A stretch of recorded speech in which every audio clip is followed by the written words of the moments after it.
दोस्तों, क्या आप जानते हैं कि महान आचार्य चाणक्य जी ने कहा था कि जिस व्यक्ति ने ये बात समझ ली कि क्या, कब और कहाँ उसे कितना बोलना है, उस व्यक्ति को सफल होने से दुनिया में कोई भी नहीं रोक सकता।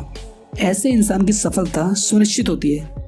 आप ये बात जान लो कि जिस तरह से कमान से निकला हुआ तीर कभी वापस नहीं आता, ठीक उसी तरह मुंह से निकली बात कभी वापस नहीं होती।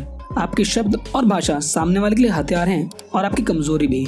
सही टाइम पर सही शब्दों का इस्तेमाल करके इंसान बड़ी से बड़ी परेशानियों से भी बच सकता है, लेकिन वहीं पर बिना सोचे समझे बोले गए शब्द आपकी दिक्कतों को भी काफी ज्यादा बढ़ा सकते हैं। द्रौपदी का यह बोलना कि अंधे का पुत्र एक अंधा ही होता है, महाभारत होने की एक मुख्य वजह थी। और आज के टाइम में भी ज्यादातर लोग अपनी बातों को बड़ा बताकर सामने वाले को नीचा दिखाने की कोशिश करते रहते हैं, लेकिन जो असल में इंटेलिजेंट और सक्सेसफुल इंसान होते हैं वो ये काफी अच्छी तरह जानते हैं कि उन्हें कहाँ पर कितना बोलना है। यहाँ चुप रहने का मतलब ये बिल्कुल भी नहीं है कि आपको पूरे दिन चुप ही रहना है। शांत रहने का मतलब है बेवजह फालतू में आपको नहीं बोलना है। जहाँ जरूरत है वहीं बोलना चाहिए, अपने गोल पर फोकस करना है। तो दोस्तों, आज की इस वीडियो में आप जानोगे साइलेंट रहने के 6 ऐसे फायदे जिन्हें जानने के बाद आप अभी से ही उतना ही बोलोगे जितनी आपको जरूरत है, और साथ ही इस वीडियो को देखने के बाद आप अपने अंदर एक नया बदलाव पाओगे। तो चलिए शुरू करते हैं आज का ये वीडियो।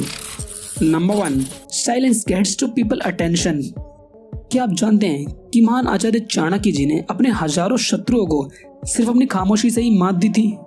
वो खामोश रहकर अपने शत्रुओं को विचारों में फंसाए रखते थे और सही समय आने पर अपने दुश्मनों को ईंट का जवाब पत्थर से दिया करते थे।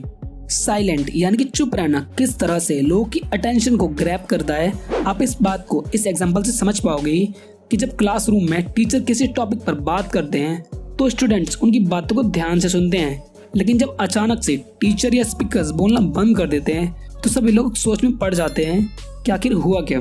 मेरे स्कूल टाइम में तो ऐसा कई बार होता था और शायद आपके साथ भी ऐसा जरूर हुआ होगा।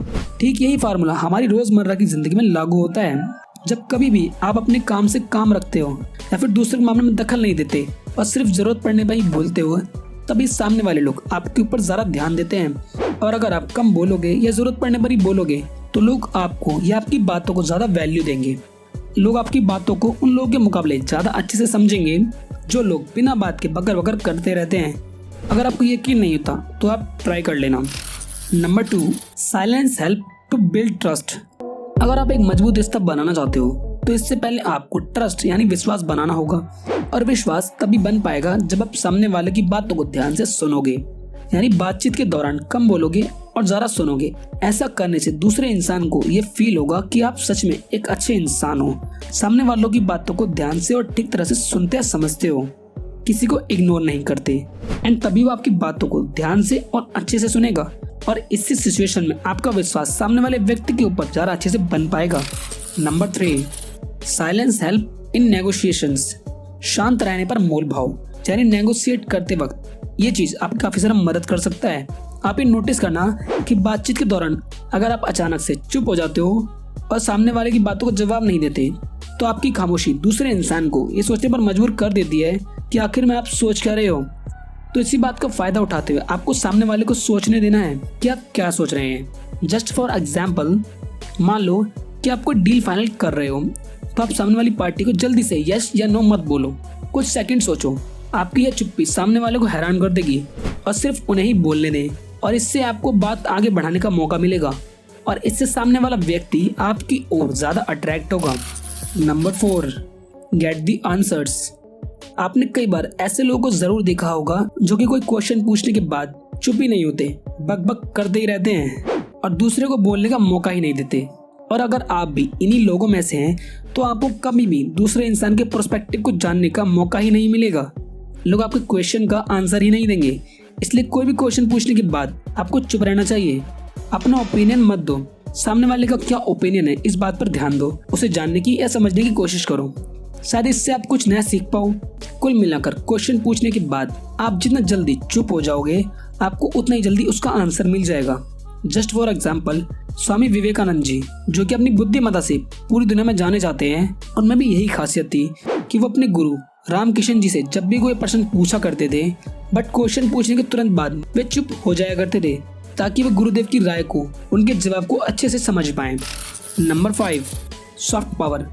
दोस्तों, चुप रहना एक सॉफ्ट पावर है। सॉफ्ट पावर से मतलब है एक ऐसी ताकत जिसकी मदद से आप सामने वाले को बिना लड़े ही हरा सकते हो। कई बार लड़ने या झगड़ने से प्रॉब्लम सॉल्व नहीं होती, तो वहीं कई बार चुप रहने से या शांत रहने से लड़ाई खत्म हो जाती है। इसलिए कभी भी अगर आप किसी भी इंसान से लड़ाई कर रहे हो या आप किसी से बहस कर रहे हो, तो आपको बहस करने की बजाय चुप हो जाना चाहिए। इससे आपकी लड़ाई खत्म हो जाएगी। Number 6, thoughtful silence. The quit book के ऑथर सुजैन कैन की बुक के मुताबिक थॉटफुल साइलेंस इंसान को कई बार बड़ी बड़ी परेशानियों से बचा सकता है।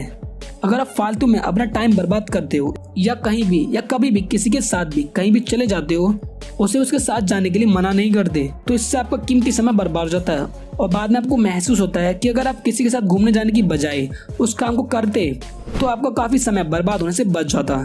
इसलिए हमें हमेशा हाँ नहीं बोलना चाहिए, ना कहने की या शांत रहने की ताकत को समझना चाहिए। तो दोस्तों, इन सारी बातों को जानने के बाद आप ये तो समझ ही गए होंगे कि एक साइलेंट व्यक्ति में काफी ज्यादा ताकत होती है। उसे आप ऐसे ही नजरअंदाज नहीं कर सकते। आपका शांत रहना आपको काफी सारी दिक्कतों से बचा सकता है और जरूरत पड़ने पर ही आपका बोलना आपको काफी मदद देगा। तो दोस्तों, उम्मीद करता हूँ आपको आज का ये वीडियो पसंद आया होगा। वीडियो पसंद आया तो वीडियो को लाइक करना एंड शेयर करना, और ऐसी अमेजिंग वीडियोस के लिए हमारे चैनल फैक्ट्स चैनल में सब्सक्राइब जरूर कर लेना। मैं मिलता हूँ आपसे नेक्स्ट वीडियो में, एंड थैंक्स फॉर वॉचिंग।